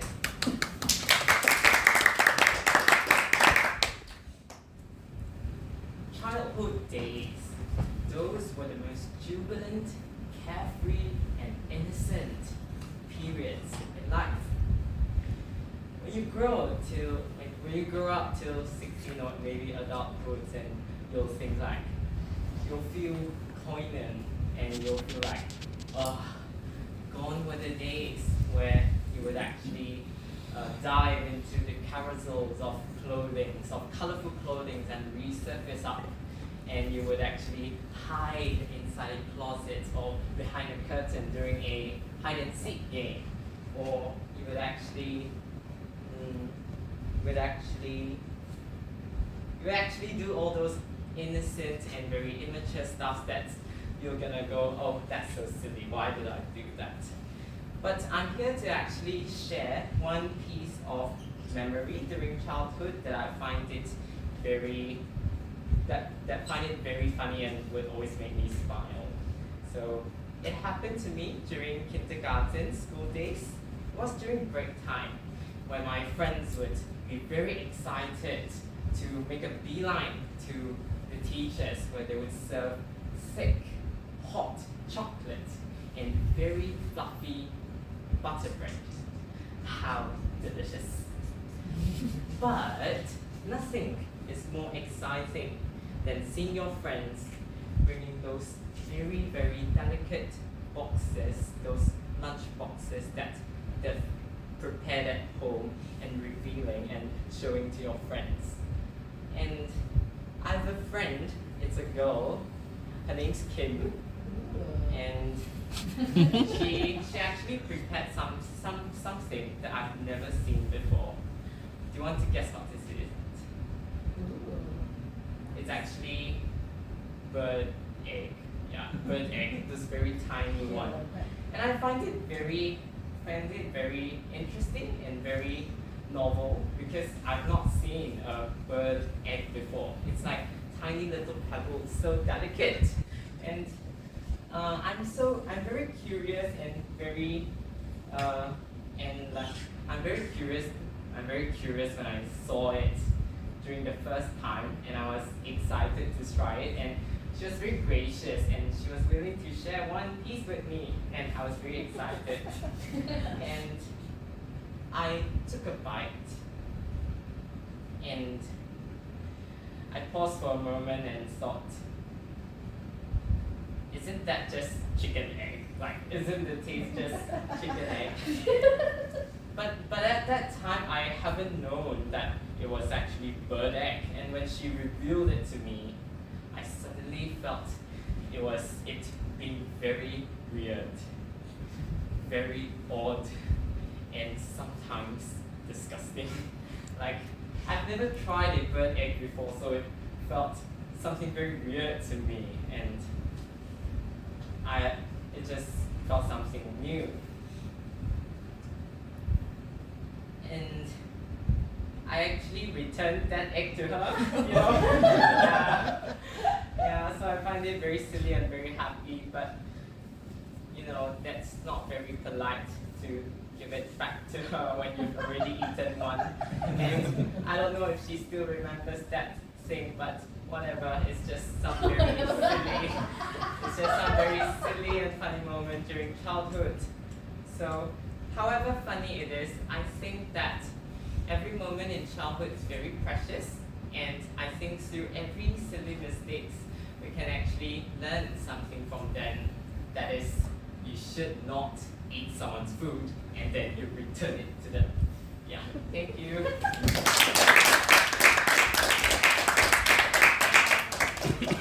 Thank you so much for sharing. Yes, social convention sucks. You know, you just gotta fork it down. That's it. It's just if you hate it, it's okay. Just fork it down. Just swallow it. It's fine. All right, thank you. And now we're gonna listen to some feedback from maybe Charles first. Sure. You all right? Yeah. All right, Okay. Charles. Matthew, I don't know, you seem very dramatic when you were doing it. I thought, wow, he's really embracing his character. And, you know, it was vocal variety, the workshop, but I really enjoyed your embracing the character. It helps translate the message. I thought you had some moments that you put in, so when you said, oh, gone were the days. So you changed the tone, you inserted some moments where you changed the pitch. When you ate that chocolate thing, you were like, how delicious. I can't, how delicious. But you raised your voice, I could sense, or it comes across, I felt the tone that you enjoyed what you were doing. So in terms of your speech overall, I think you had little tidbits of tone coming through. For me, maybe not maintained throughout, your narrative voice is very strong, which is your normal voice. So when you're talking about the birding, and then you're like, I find it strange. You find it strange, but you're telling me in a narrative tone of voice. So you're not at all times embracing the character. I feel sometimes you do slip into your narrative voice, which is okay. I mean, I thought you had some wonderful moments where you raised the variety, or the vocal variety. I mean, isn't that just a chick? You're like, isn't that just a chicken egg? And you're like, it's disgusting. So a little bit of a change, but I felt you could hear the narrative voice is stronger than all those little tidbits. But in all, I thought those little tidbits that you had, wonderful, and embracing the character when you were hiding and stuff. Yeah, I thought that was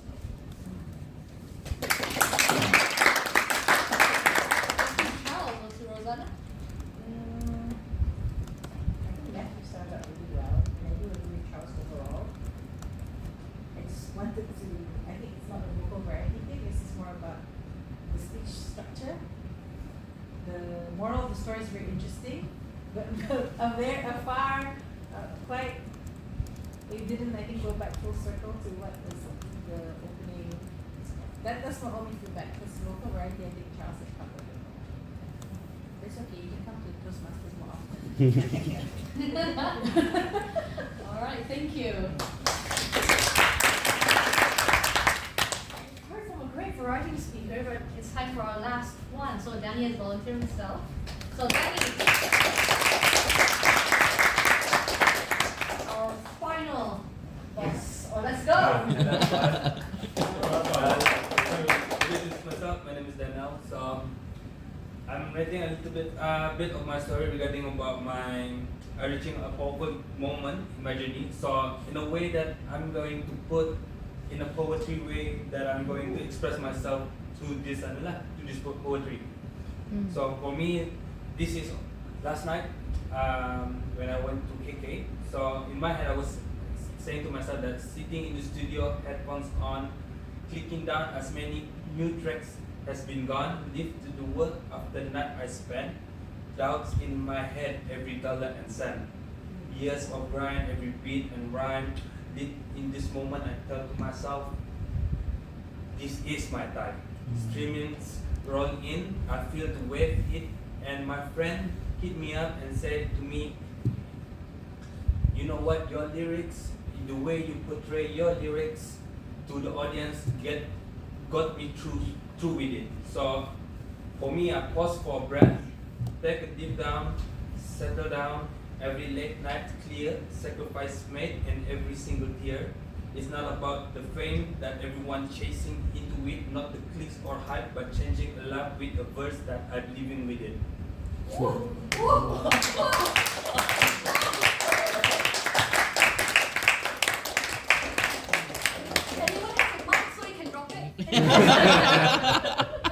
Borrow a bottle. Projector. Okay, Jangan, this one is not property. Oh, that was awesome. I can't believe you wrote that. That's amazing. Did you like rap on the side? Yes. Wow. What's his name? AK Daniel. AK Daniel. I'm a Malay rapper.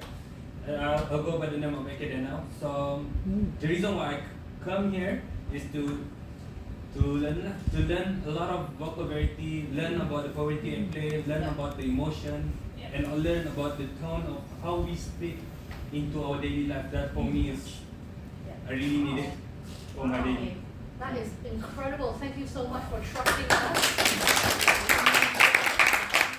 hope this has been helpful for you, but just to amp it up, maybe we get some feedback from our two evaluators here. To that. But I want to try something with you. Ah, yeah, sure. So, talented writing, fantastic. I love it. Now the thing about presenting speeches, because you're a rapper, right? Yeah. So you're used to that. In music, it's like a certain level of grade, right? That you would be really good at rapping up to grade 8 even, and that you're so familiar with the beat and the tone and everything that you know when to drop it and how does it go, right? And to speed things up, and that's a talent. I think that's great. When it comes to reading poetry for your audience, can we try a few lines in your poetry right now in which it's as if you're speaking it to us without rapping it, but you emphasize some of the words and try to represent the emotion in the tone? Can you try? And my challenge to you is don't try to rhyme the end. Okay, let's try. Don't try. Don't try to rhyme the end. So for me, it's so in a quiet studio, I sat alone, headphones on, watching the clock as my latest track went live. So after years of late nights, doubts, and it's all led to this. And the first stream and comments, it was a relentless hustle, how in a wave of emotion hit me hard. That's my friend said towards to me, your lyrics helped me through a rough time. Okay, stop. Can you do the beginning again, but can you decide where you want to pause before you go to the next part of the sentence? In a quiet studio, I sat alone. Okay. Now, in a quiet studio, I sat alone. Can you add some vocal in terms of volume and the softness in your voice?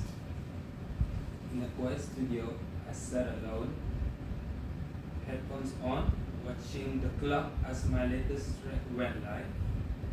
After years of late night doubts. Okay, after yours went live, full stop, pause. Okay, stop. And then after that, after years of? Late nights. That's the next sentence, is it? Yes, after years of late nights. Can you emphasize the word years and late nights? Can you emphasize it? How will you emphasize it? After years of late nights, doubts, it's all led to this. Okay, so how about more emotion behind it? After years of late nights, doubts, it led up to this. Yeah. After years of late nights, doubts, it's all led to this. Yeah, so you want to slow down. It all led to this. It's all led to this. Yeah. After years of late nights, doubts, it's all led to this. Yeah. As the first streams and comments, relentless hustle, poured in a wave of emotion, hit me hard. Make me feel the relentless hustle. Make me feel it. As the first streams and comments in relentless hustles, poured in a wave of emotions, hit me hard. Make me feel the emotions. Hit me hard. Make me feel it through your words, through the power behind your words. As the first streams and comments relentless hustle all in a wave of emotion hit me hard. My friend messaged me the lyrics that you helped me get through in my rough time. Okay. It's like you want to emphasize the word after yours as the first stream of comments, right? Yes. As the first stream of comments. Continue. As the first stream of comments. As the first streams and comments in relentless hustle. Okay. As the first stream of comments. Relentless hustle, and then Are poured in a wave of emotions. are poured on a wave of emotions. Okay. So you want to play with that. Like I kept saying, you can I feel it? Can you make me feel the emotion of the relentless hustle and the wave of emotions? I need you to really say it in a way like you are telling me a story and like you're so engrossed in telling me the story. Try it. As the first streams and comments relentless hustle poured in a wave of emotion hit me hard. My friend texted me the lyrics that you had the lyrics helped me through a rough time. Is the hit me hard a good thing or a bad thing? Like hit you hard positively or Positive. okay. And then after that when your friend texted you, it emphasized like how positive it was. Yes. Regarding about the lyrics, how my lyrics help him through his rough time. Okay. So trying to coach. Yeah, but do you get where I'm coming from? Yeah, It's I like, get it. It's like what is the emotion that you want to convey, and the emotion you want to convey can be supported with those pauses, the pace in which you're choosing, and then also in terms of like what is it that I can do to make my audience feel that relentless hustle that I went through as the first streams of comments came through when suddenly I received a message from my friend who said your words had a big impact on us. Then only then you want to give your audience that wow. Yeah. You see where I'm coming from? Yes, I see. Yeah. It's okay, it takes practice. Okay. Yeah. And good you didn't rhyme the end. Challenge well done. Charles. Okay, yes. I was just trying to see where Rosanna's coming, because a lot of the time, if you're going to, because rap is rhythm and poetry, so you can do like la la la la rhyme, la la la la rhyme, but people don't actually hear the lyrics.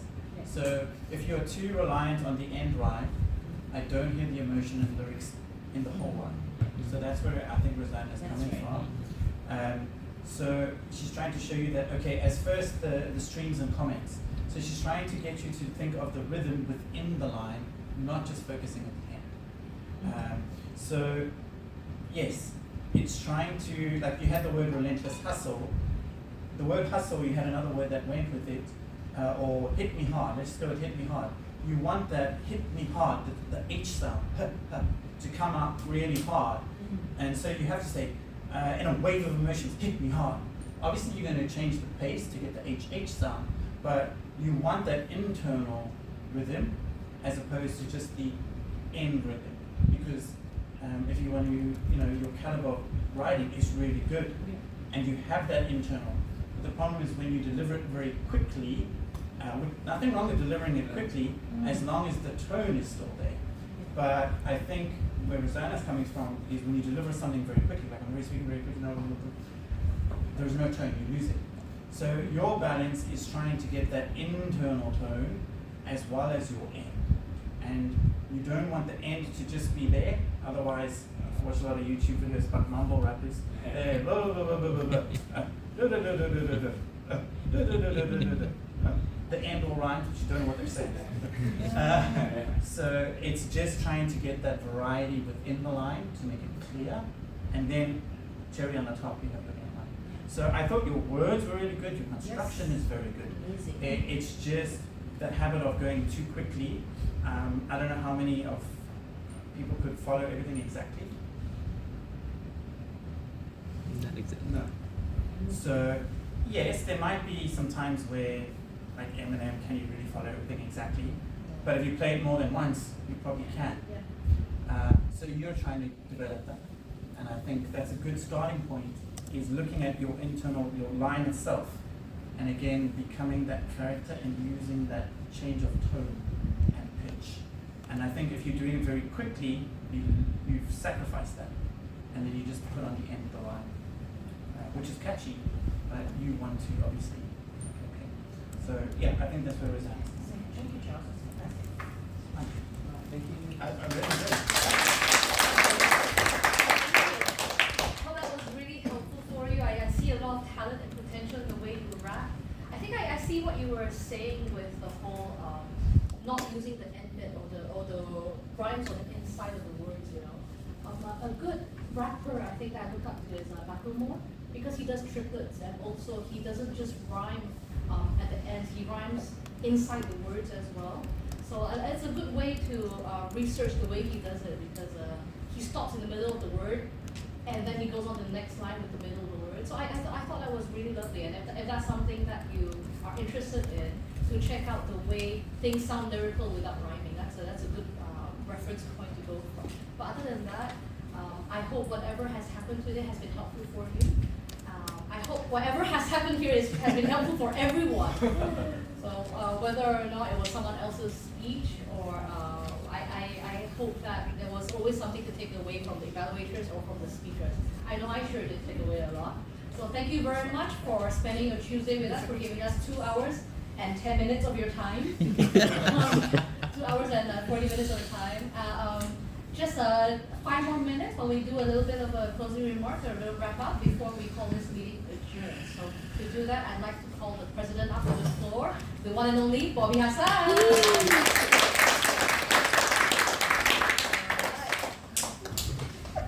All right, Bobster, Bobman. My God! Next stop, next stop. Body do balls. Good luck. I'm a rapper too, you know.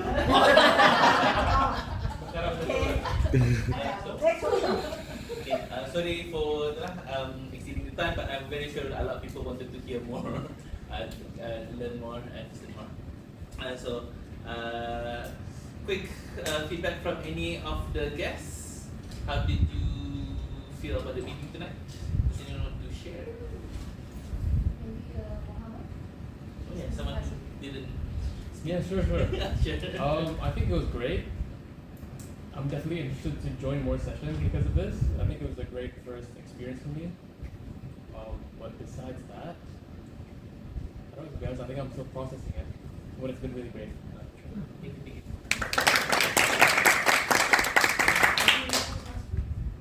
Sorry? Oh, visiting Toastmaster.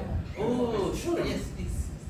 Feedback from visiting. My experience with Toastmasters was online, so I've been reviewing Voices Toastmasters with Rosanna. And this is the first time I'm having actually a real physical meeting, and today is actually a very unique experience to see a workshop style Toastmasters meeting, and definitely be coming back again next time. Anyone else? Huh? Oh, Belle and Bella. Rock, paper, scissors. They're packing up already. They're packing up already. Okay, there we go. Okay. How about members? Any members want to give feedback? No. I'll do a quick one. I just want to say thanks to Ling.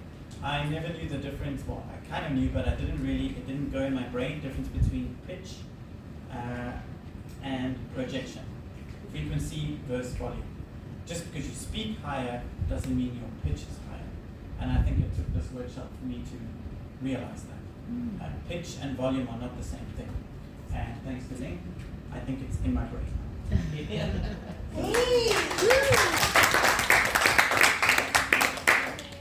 Any other members? Not member X member. Oh yeah, Jen.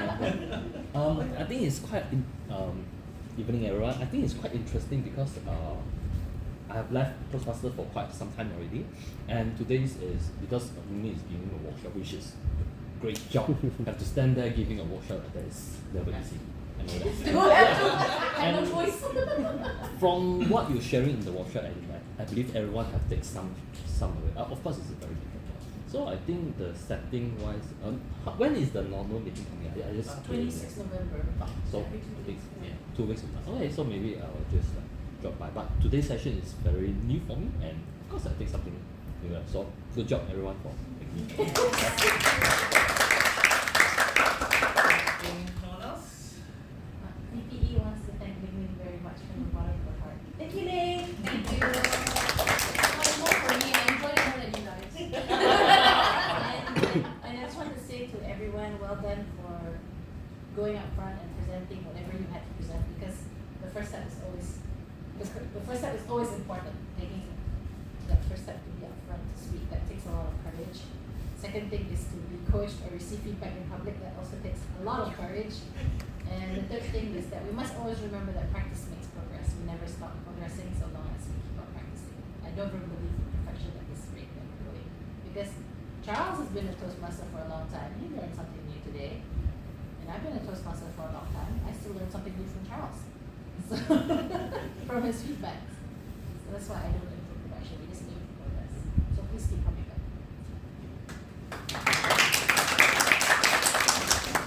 If nothing else, closing remarks. No, before closing remarks, FYI, so some for the guests, some of you might not be aware, is again this meeting is a special meeting. It's a workshop meeting. But in the next 2 weeks is the normal meeting. We will have table topics, speak for a random topic for 2 minutes. And then the planned speeches, which will have icebreaker from Siti Tan and Okay. Then, so hopefully the guests who came in tonight will come again and observe their speeches. And so now my closing remarks, also a bit of feedback. I love the workshop.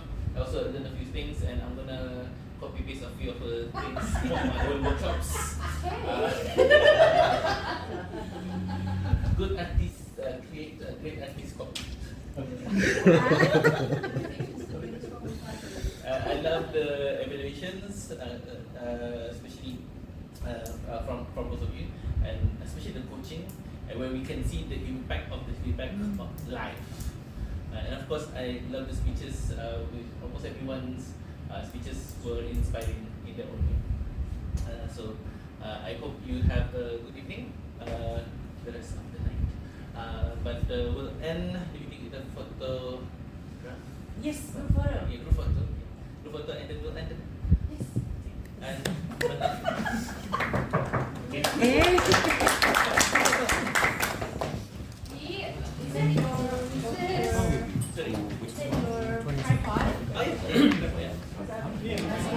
Oh, there's a video. Yeah, I was taking a video. But So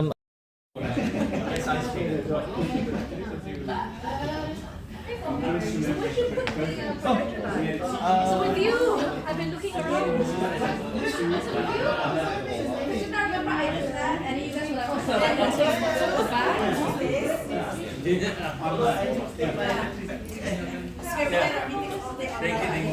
I was working till like 11 p.m. without realizing. But I can play Mobile Legends on my phone. It's different.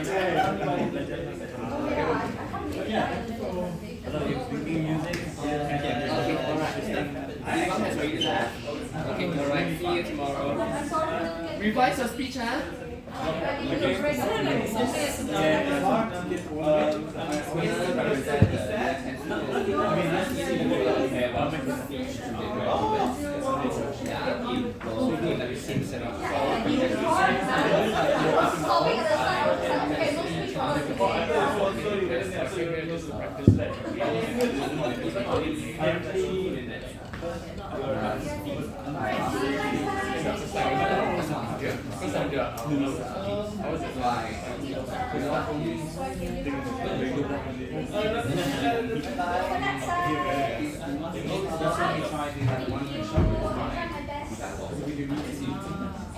nice. So it'll be back one. Yeah, just to thank you so much. Do you have a what is it?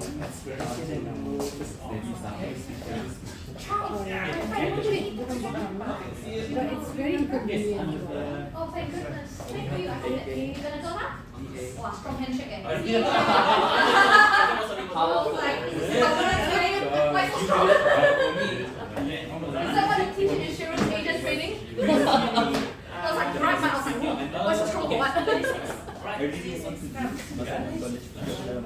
bye, my friend. Bye bye. Every hour is like this. He was like, I was like, yeah.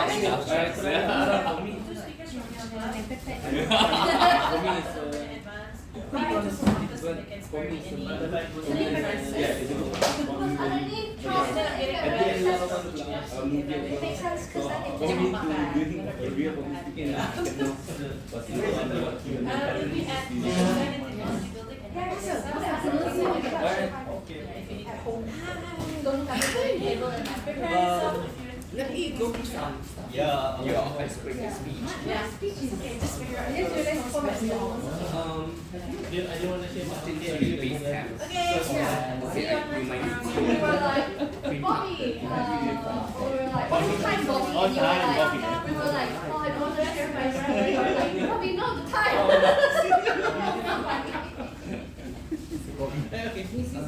How long you still in Brunei? Actually, I'm in Singapore. Who's the next? Following Vicky. Oh, okay. Meetings every 2 weeks. Yes, every 2 weeks. So hopefully, in just follow our IG She left already. page. Amelia! She left already! Once you go to your base camp, I think you will be able to Amelia! Yeah, I don't think sempat. Okay, so you just Amelia! have to take She left already. What? Projector. Oh, next one. Yeah.